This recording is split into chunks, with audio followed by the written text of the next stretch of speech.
People always trash the millennials as they're lazy, they're unfocused, they want everything handed to them. I say, hey, look at the millennials in Hong Kong.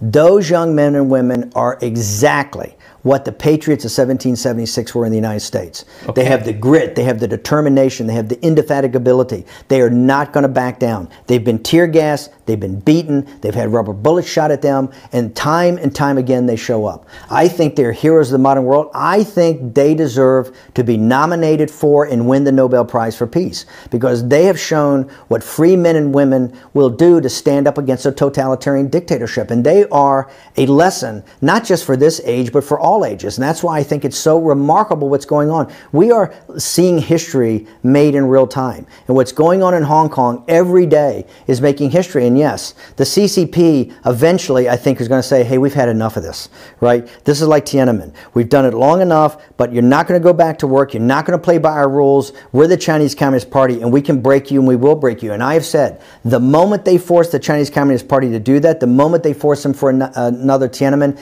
that's the beginning of the end of the Chinese Communist Party. The Chinese Communist Party, I don't think, can sustain in the modern world another Tiananmen. I think they start to get shut off in the world in technology. I think they get shut off in the world of capital markets. And most importantly, I think even with the firewall, the contagion of freedom will start to spread in China. And I think people will realize if they're prepared to do that there, they're going to come and do it here. And I think the people in China are going to stand up. The only people that can free the Chinese people are the Chinese people. And I think the Chinese people are going to come to a situation where they said, we've had enough of this. We've had enough of 100,000 people or 50,000 people, ruling a country of 1.4 billion and stealing all our money, stealing all our wealth, taking it for themselves, making us live in a totalitarian surveillance state, a police state, and in some cases concentration camps, to have live organ harvesting, to be able to suppress the great religions of the world of people that just want to practice their faith or practice their religions. I think people in mainland China are going to look to Hong Kong as an example and say, no,